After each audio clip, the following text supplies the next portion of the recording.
So, 9 months later, and I'm finally getting around to finishing my rewrite of Game of Thrones. Apologies, as always, for the delay. So in the last season, Daenerys and Cersei, they had a big war against each other. Jon swore fealty to Daenerys if she granted the North independence and helped defeat the White Walkers. Gendry returned and led a big rebellion in King's Landing. Daenerys lost the dragon, Jaime killed Cersei and then himself. Daenerys became queen and then reneged on that little arrangement that she had with Jon, forcing the North to stay in the Seven Kingdoms, and the White Walkers arrived at the Wall. Phew, big recap there. If you want any more specifics, go ahead and watch my rewrites of Season 5, 6, and 7 for yourself. You'll be very lost in my changes here in this video if you don't watch the videos that came before this one, but I'm pretty sure you already knew that. For everyone else that isn't caught up, let's take a look at what Season 8 of Game of Thrones would have been like if it was, good. Episode 1. Daenerys consolidates her power and begins the reconstruction of King's Landing and the Red Keep. She selects her small council consisting of Tyrion, Hand of the Queen, Varys, Master of Whisperers, Barristan Selmy, Master of Laws, Yara Greyjoy, Master of Ships, and Ellaria Sand, Master of Coin. She also appoints Jorah Mormont as Lord Commander of the Queen's Guard. With much of the Westerlands, otherwise known as the former headquarters of House Lannister, in ruins, the locals flee the area as Daenerys commands the construction of a Dragon Hall, a vast structure for her dragons to use as a pen during the winter, on the ruins of Casterly Rock. The Westerlands have essentially become the dragons and the Dothraki's personal playground after the war between two queens is now over and done with. Meanwhile, over in Dorne, Prince Doran expresses his unpleasant surprise as he expected his son Trystane to be given a position on Daenerys' small council. He and Ellaria Sand did pledge the allegiance of Dorne to Daenerys' cause in the war after all. He forgives this slight, however, as Daenerys is soon set to wed Trystane as per their earlier agreement, and sends an envoy to officiate the ceremony between the two. This is the beginning of the conflict between Dorne and the throne. Princess Myrcella, meanwhile, who hasn't been poisoned by Ellaria Sand, she finds out what happened to Cersei and Jaime and demands to go home. Prince Doran, however, refuses, creating a little bit of tension between the two. Jon and Arya, meanwhile, remain in King's Landing in order to watch Daenerys' ascension to the throne. Arya expresses her worry and anger over Daenerys' refusal to grant the North independence, but Jon is ultimately unable to challenge her decision because her dragons are the only effective weapon that they have against the army of the dead. Then Sam Tarly arrives in King's Landing with information about dragonglass and its effects on the White Walkers. He and Jon have a touching reunion. Sam gives his information over to the now former king in the North, and Jon, Sam, and Arya begin to make plans to try and somehow warn the North about the coming situation. Meanwhile, over in the North, Sansa arrives at the Wall after hearing reports of the White Walkers fast approaching, and she actually sees the army of the dead for herself firsthand. She immediately sends a Raven to King's Landing to implore Jon to return to Winterfell and help. She also suggests that the Night's Watch collapse the tunnel leading beyond the Wall, which they eventually come around to. As Yara prepares to return to the Iron Islands to marshal Daenerys' new royal fleet, Theon tells her that he intends to stay by Jon's side in order to make amends for his crimes against the North. They then bid a touching farewell as Yara parts. Episode 2. The envoy from Dorne arrives, conveying Prince Doran's congratulations at Daenerys' victory, and she comments on him not being there in person to deliver the message himself. The messenger also asks when would be a suitable date for the Queen's wedding with Trystane, and Daenerys doesn't give a definitive answer, stating that the throne's treasury is far too stretched repairing the realm than to consider such trivialities such as a wedding. The envoy then departs with her response, much to Tyrion and Trystane's discomfort. Tyrion sees through Daenerys' deception and later questions her decision to put off her engagement with Doran's son, reminding her that the Dornish still have Myrcella in their capital. Daenerys also meets with Sam Tarly at Jon's behest, and he ends up learning about how this new queen of theirs may have burnt his father and brother alive. Yeah, Jon's got even more on his plate to consider now that his queen and his best friend are at odds with each other, and they kinda need each other other in order to get through this big oncoming war. Gendry then comes before the Iron Throne at Daenerys' invitation. She congratulates him on his rallying of the people of King's Landing and their aid in overthrowing the Lannister menace, and as a reward, she is prepared to grant any wish that he asks for. Thanking the Queen, Gendry reveals that his true father was Robert Baratheon and asks to be legitimized as Gendry Baratheon, the last true heir to the noble house. Of course, at first nobody believes him until Davos steps forward and confirms that he is in fact what he says. Unsurprisingly, this throws Daenerys off a little bit, as legitimizing Gendry would create a possible threat to her rule as queen. However, with all of her court watching, she can't very well deny his request. She makes good on her promise and legitimizes Gendry as Gendry Baratheon, first of his name, Lord of Storm's End, but only if he pledges fealty to the Iron Throne. He does so, though he clearly isn't happy with the prospect. This decision will really come to bite Daenerys in the behind later. Jon receives Sansa's letter and informs Daenerys, imploring her to come to the north and see the White Walker menace for herself. But of course, she refuses, saying that she still has work to do with the rest of Westeros before she can concern herself with something occurring hundreds of miles from the capital. She says that she will send reinforcements to the north if Jon officially bends the knee and swears that the north will remain loyal to her and her descendants in perpetuity, just as Torrhen Stark, his ancestor, did centuries ago. Disgusted by her betrayal, Jon refuses. Becoming desperate, he commands Arya to go to Winterfell in his place with the bulk of his forces, including the remains of the Brotherhood without banners, in order to prepare the north for the coming attack from the Army of the Dead. He also says that if all else fails, she and Sansa should evacuate the north immediately and head south should the wall be breached. However, up in the north, a group of whites are dispatched by the Night King across the wall by travelling underneath the Bay of Seals. Yeah, shit's about to get real nasty. Episode 3. The Whites attack Eastwatch by the sea, and caught by surprise, the Night's Watch soldiers stationed there are entirely slaughtered, but not before ravens are sent informing the north of the danger. Sansa receives word at Castle Black and immediately leaves with Brienne for Winterfell. Meanwhile, Yara arrives back in the Iron Islands and immediately executes all of the captains who swore fealty to Euron in the war between Daenerys and Cersei. Back over in King's Landing, the Iron Bank speaks with Daenerys, demanding repayment of the many debts incurred by the crown. As the throne's funds are stretched to their limits, repairing the damage done to King's Landing during the conflict, Daenerys has to find another means of paying up. Upon meeting with a small council, Ellaria Sand suggests that Daenerys order the Tyrells to contribute their fortune in order to help pay off the debt. But Tyrion advises against this, stating that angering one of Daenerys' strongest allies, Olenna Tyrell, may not be the smartest course of action.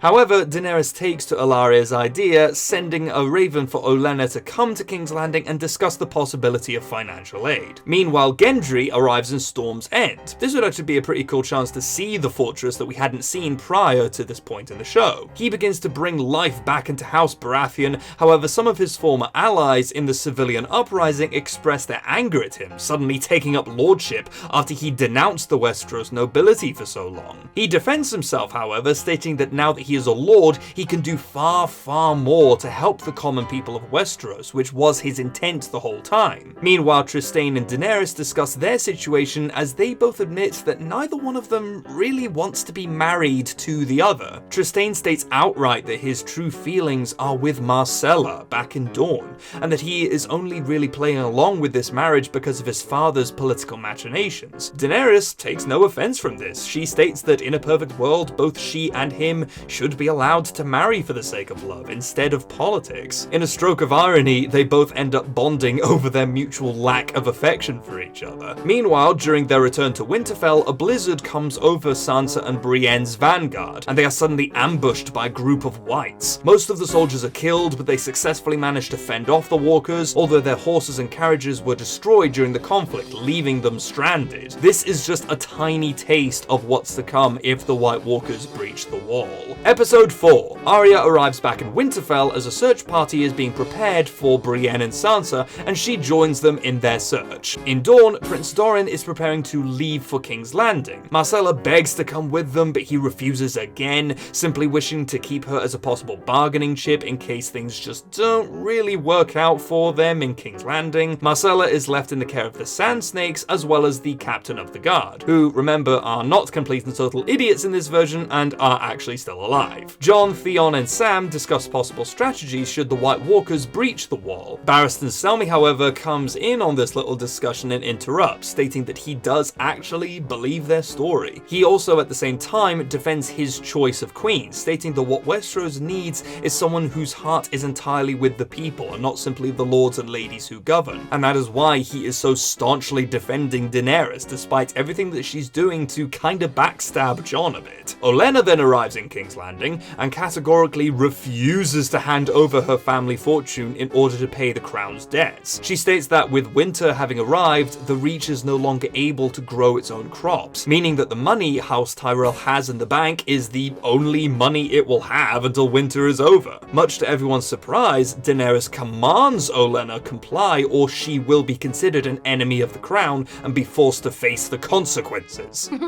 Money, please. Oh, no, there's no money. Oh, my bad. No problem. Oh, okay. That's fine. I'll just destroy this office.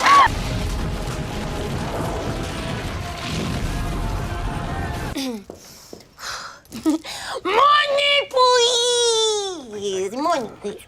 Olenna makes to leave the throne room before Tyrion steps in and attempts to counsel her and Daenerys against rash action. He proposes a compromise, half of the Tyrell goal instead of the whole fortune. Simple as that, really. This appears to satisfy both parties and Olenna leaves the throne room, though we can tell there is definitely a lot more tension now between her and the Queen. Tyrion questions Daenerys' sudden, uncompromising stance, but she justifies herself by stating that she vowed she would not bend to anyone's will, no matter how highborn. After losing one of her dragons in the War of Two Queens, Daenerys is done compromising, which is what ends up being her ultimate downfall. She's always had a my way or the highway mentality when it comes to ruling. She's never one to compromise, and the few times when she has, or when someone has compromised on her behalf, it's just blown up in her face. As a result, the lesson that she's taken from her years of experience is that compromise is a weakness and leads to catastrophe, so her position is they can live in my new world, or they can die in their old one.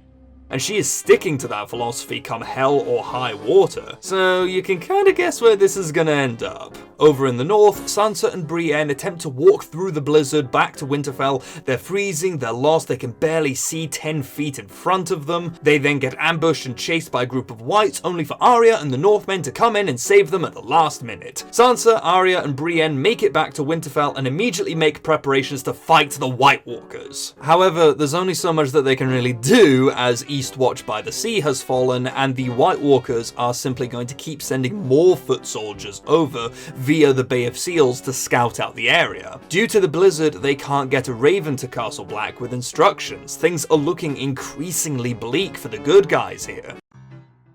Prince Doran arrives with his entourage in King's Landing meanwhile, and is greeted by Daenerys and Trystane. They walk through the now snow-covered Red Keep gardens, discussing the Queen's marriage to his son, and mentioning Trystane's reluctance, Daenerys declares that she will not go through with the wedding. Outraged, Doran reminds her of the arrangement made prior to the War of Two Queens, but Daenerys ignores this, stating that if he isn't happy with the decision, he'll risk breaking faith with the crown. And this is when we see that Drogon is watching all of this happen from above, and Doran is forced to consent. Jon meanwhile receives a raven from Winterfell confirming that White Walkers have found a way of bypassing the wall, and have taken Eastwatch by the Sea and attacked his sister. He comes to Daenerys with the news and begs her to come with him to Winterfell, and at last bends the knee and proclaims her to be his queen. Daenerys gives Jon permission to travel north with a portion of her Dothraki and Unsullied armies. She also sends Barristan Selmy to accompany him, partially as an aid, but also to keep an eye on Jon. There's that antitrust coming out a bit that we're all too familiar with in Game of Thrones. Davos also accompanies Jon, but Sam elects to stay behind in King's Landing, stating that nobody in the capital knows as much about the White Walkers as him. He resolves to help them prepare prepare their defenses should the threat reach the south,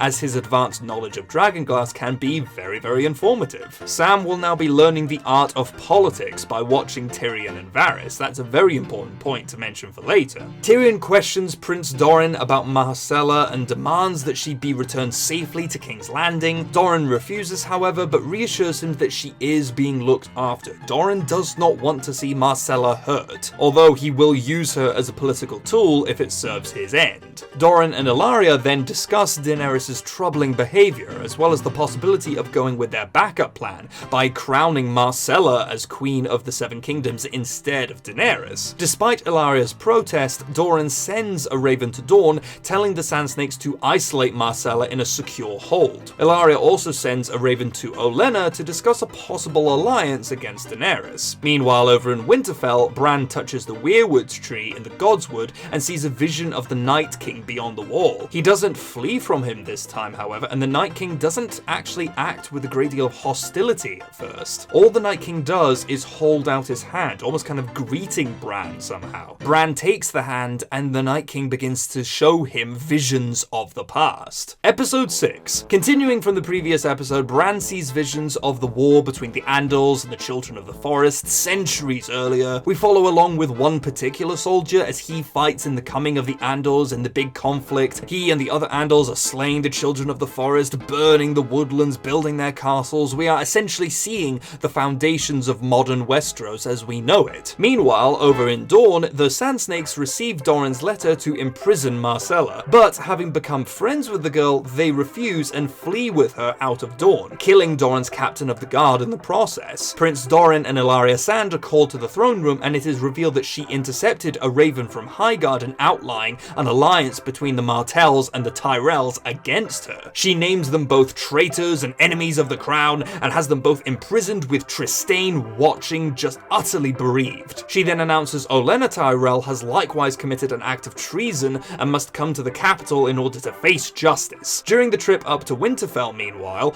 Jon and Barristan Selmy begin to bond. Barristan discusses Rhaegar Targaryen and how he, like Jon, didn't really enjoy killing people or the burden of ruling. That's heavy foreshadowing there for you. And in the end, though they do have their differences when it comes to politics, Jon and Barristan become friends on the journey up to the north. Tyrion, meanwhile, urges Daenerys to be cautious when dealing with the Martells, encouraging a fair trial. He states that being merciful may end up sparing his niece's life, and reminds her that as she was born of incest, Marcella is not a true Baratheon, and therefore she has no real claim to the Iron Throne. Back over with Bran and his visions with the Night King, he sees that the soldier we've been following is eventually left for dead by his comrades. They flee as the Children of the Forest lay traps for the men, and the soldier is injured and captured by them. They then tie him to a weirwood tree and perform an archaic ritual, turning the soldier into the Night King. Bran learns that the Night King's main motivation is, quite simply, revenge. Revenge against the Children of the Forest for making him into this monster, revenge against the Andals and their descendants for abandoning him to his fate, and also, most importantly, revenge against the Seven Kingdoms, which the Andals and the Children of the Forest descendants ended up creating. It is also through these visions that the Night King reveals that he has the same green seer powers as Bran, and during this whole vision quest, he has actually been using Bran to see through the weirwood tree that he's been using and obtain information about what's going on in the Seven Kingdoms, which definitely does not bode well. The Night King now knows everything that's going on in the Seven Kingdoms. He knows they're vulnerable. Up on the wall, Edison Tollett, acting commander of the Night's Watch, travels to the Shadow Tower on the far western side of the wall to check up the defenses. He finds the holdfast severely undermanned and under-equipped, with Commander Mallister woefully unfit to the task of defending against the White Walkers. During the visit, the Night's Watch see a sizable army of Whites bypassing the wall via the gorge which leads alongside the Shadow Tower. The White Walkers commanding them then attack the tower and everyone inside before they end up returning as Whites. A lot more White Walkers have just entered the north, though the Night King himself is still ultimately prevented from bypassing the wall itself thanks to its magic. Episode 7. Jon's entourage arrives at Winterfell, which has now been heavily fortified against the White Walkers. Sansa, Arya, and Bran reveal everything that's happened so far. Jon also informs them and the Lords of the North that he has bent the knee to Daenerys, much to their collective dismay. He justifies his actions, however, by saying that fealties and crowns don't really matter that much anymore, not with the White Walkers almost upon them in full force. Theon proposes sending a raven to the Iron Islands in order to enlist Yara's help in the fight against the White Walkers and the Night King, but the Northern Lords balk at this, stating that the Ironborn have always been the North's enemies and that Yara's loyalties are firmly aligned with Queen Daenerys, not Jon. Sansa goes to tell Jon the truth about his lineage after she found out in the last season, but Bran stops her, stating that it's not the right time to tell him. This is the next step of Bran's transition into being the Three-Eyed Raven. He's beginning to think of the larger picture. Jon's mind is focused now on the White Walkers, as it should be. He can't afford any distractions right now, especially ones involving his true lineage, being the son of Rhaegar Targaryen and Lyanna Stark.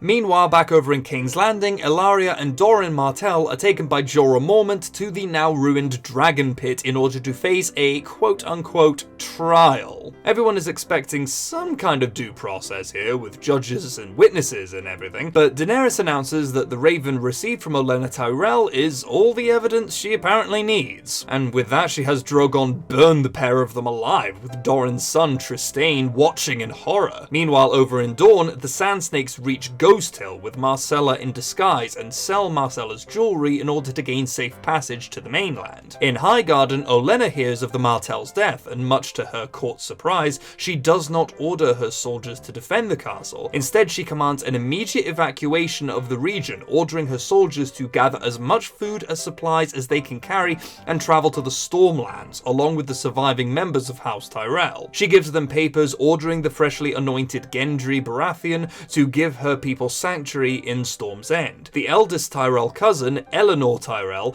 begs Olenna to come, but she refuses, stating that she's tired of fighting and simply wishes to die in her home. Meanwhile, Bran, who saw all of this through his magical third eye powers, tells the others about the visions that he's had of the Shadow Tower falling, and before long, the last survivor of the massacre arrives at Winterfell. Episode 8. The survivor tells Jon and the others about how the White Walkers are now bypassing the wall by sneaking past both the far east and the far west sides of it. Even though the full might of the army of the dead is still kept at bay behind the wall, the few squadrons that are sent out by the Night King are already doing plenty of damage. Jon sends Barristan Selmy away from the north to ask Daenerys for reinforcements, stating that if she delays any longer, Westeros is doomed.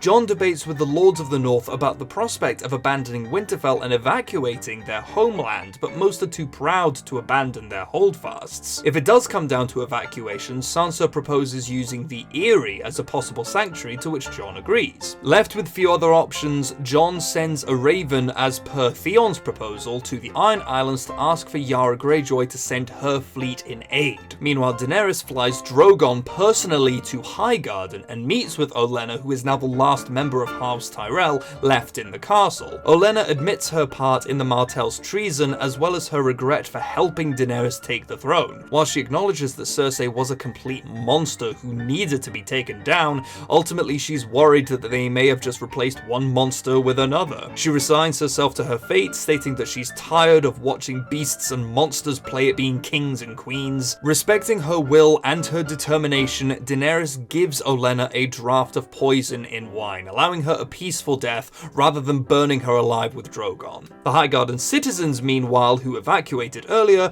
arrive at Storm's End and Gendry permits them sanctuary. Not long after, Myrcella Baratheon and the Sand Snakes arrive at the same holdfast and are informed of Ellaria Sand and Doran Martell's death. Daenerys is also holding Trystane now as a hostage to make sure that Dorne stays in line, and has publicly declared Myrcella's status as a Lannister bastard. The Sand Snakes' plan to put Myrcella on the throne is now utterly in tatters, because the whole realm knows that she's not a true Baratheon. Jon's Raven then arrives at the Iron Islands and Yara sends another to King's Landing asking for the Queen's permission. Yara's followers, however, question her sudden subservience to the throne, stating that she may have forgotten the true meaning of the Greyjoy words. Daenerys then arrives back in King's Landing and is informed of the people of Highgarden evacuating to Storm's End. In a public address to the people of King's Landing, Daenerys announces that the people of Highgarden are not her enemy and that they are free to return to Highgarden so long as the surviving members of House Tyrell bend the knee to her. She publicly demands that Eleanor Tyrell, as the eldest Tyrell now living,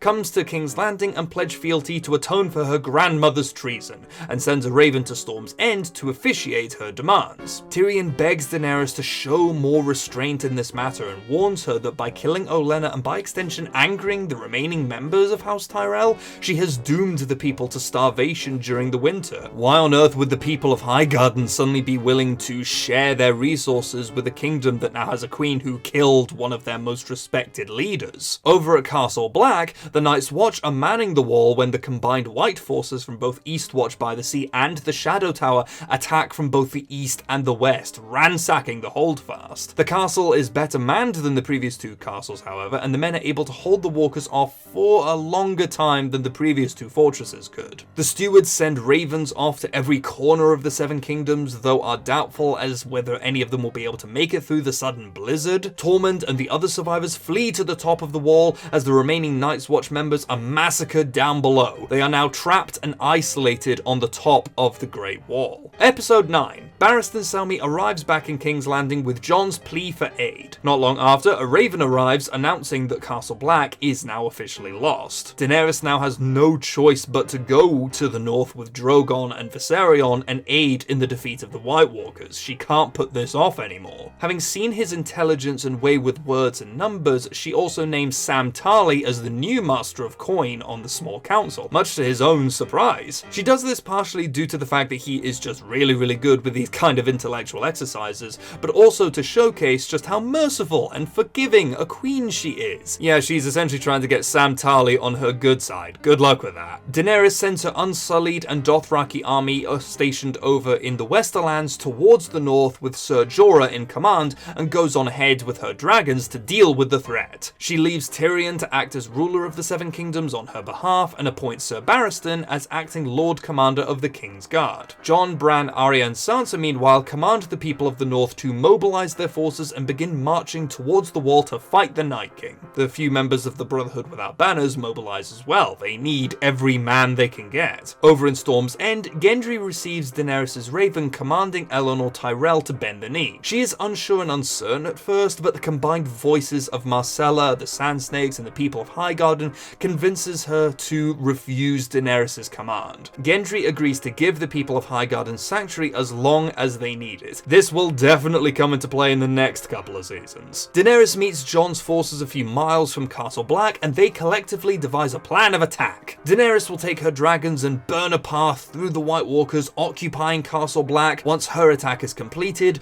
Jon's forces will charge in and take out the remaining Whites, whilst Daenerys flies to the top of the wall and rescue the surviving Night's Watch members. Once Castle Black is secured, the forces will be able to turn their attention to the White Walkers waiting beyond the wall, and they'll be able to just mop up the problem, no trouble, no fuss. The plan is set into motion, and by all accounts seems to be going well at first. After a big battle, Castle Black is taken, and Daenerys flies up to the top of the wall with her dragons to save the Night's Watch members, as per the plan, and successfully manages to bring them back down to Earth. During the rescue, she sees the Night King emerge from the trees beyond the wall. She has now seen the threat of the White Walkers with her own eyes. She knows that the Night King is a real deal now. Jon recommends that they fall back to regroup, but Daenerys states that the Night King is just there, just beyond the wall, and that they will not be given a better opportunity to kill him and end this menace. Ignoring Jon's advice, she mounts Drogon and flies him and Viserion over the wall. They blaze through the army of the dead stationed among the haunted forest, and things appear to be going quite well for the Queen. And then the Night King steps in. He throws a spear from the ground, which pierces Viserion's neck. He falls to the earth and crashes down in the haunted forest, slowly bleeding to death from his wound. Drogon screams in anguish and breathes fire everywhere from having lost yet another one of his brothers, but Daenerys sees the Night King prepare another shot, she turns Drogon around and flies him back over the wall to safety. As she regroups with Jon's forces, she explains that they have to flee as soon as possible, and seeing Daenerys is now down one more dragon, Jon puts together what happened. The forces abandon Castle Black and flee south back towards Winterfell. Back over the wall, the Night King approaches Viserion as he draws his last breath, laying his hand on the dragon's neck. He then resurrects him up as its own new white dragon. Episode 10. Jon and Daenerys arrive at Winterfell dejected and defeated. With Viserion dead and now under the Night King's control, the Lords of the North are ordered to evacuate their people as quickly as possible, though many of them are still furious at Daenerys' actions forcing them into this position. Daenerys informs Jon that her forces are on the way to aid with the evacuation, but his trust in her has completely vanished. This is the point when Daenerys becomes paranoid that Jon will attempt to declare independence again once the coming conflict is finished. As they prepare to leave, Jon meets with Bran, Sansa, and Arya in the Godswood, and Sansa tells Jon that he is Rhaegar and Lyanna Stark's son. Jon is skeptical at first, of course, but Bran does confirm it. Jon realizes that he is the true heir to the Seven Kingdoms. In the Iron Islands, Yara receives orders to mobilize her fleet and sail to White Harbor to begin evacuating people out of the north. Gendry prepares to marshal his forces to defend the Stormlands and the people seeking asylum within. In King's Landing, Tyrion receives one raven from Storm's End, proclaiming that Eleanor Tyrell will not bend the knee to Daenerys Targaryen, and another from Dorne, demanding the release of Trystane Martell and restitutions for the death of their two lords. Tyrion then debates with Varys and Barristan about the threat from Dorne, and Varys reminds him that Daenerys wouldn't want Trystane released, though Barristan acknowledges the inhumanity of keeping this innocent boy a prisoner. With his faith in Daenerys now waning considerably, Tyrion discreetly lets Trystane out of his guarded room in the dead of night and spirits him away on a boat set for Storm's End to reunite with the Sand Snakes. This is Tyrion's first act of treason against Daenerys. By this point, he and most everyone else in Westeros have realized that Daenerys simply isn't as fit to rule the kingdoms as they all thought she was. And that is simply a result of her uncompromising stance and her sheer ambition. She does genuinely care about the people of Westeros, sure, but her simple my way or the highway mentality means that she just doesn't have the lords and ladies of Westeros on her side in order to see her ultimate goal come to fruition. Back over in the far north, the Night King rides atop a resurrected Viserion and blows a hole right through the wall, destroying Castle Black in the process. The full might of the army of the dead swarms through the hole and begins the final assault on Westeros. And boom! That's the end of Season 8. So yeah, a lot of stuff happened in that season, and obviously I'm going to be setting it up for another couple seasons, so get ready for that to eventually get done in another year's time. In all seriousness, I will try my best to get to the end of this rewrite series as fast as possible. I saw a lot of comments from people that were saying that they wanted to see more after watching the previous videos, in which case, yes, you definitely deserve to see a proper, satisfying conclusion to this, my own personal little fan fiction of how I think Game of Thrones should have gone. And on that subject, did you think that this rewrite was better than what was published in the actual show? Do you think there were some changes that I could have made that I just didn't think of? Are there any changes that you would have made? Whatever your thoughts are, leave them in the comments below, hit the like button, subscribe, thanks again for watching, and I will see you in the next video.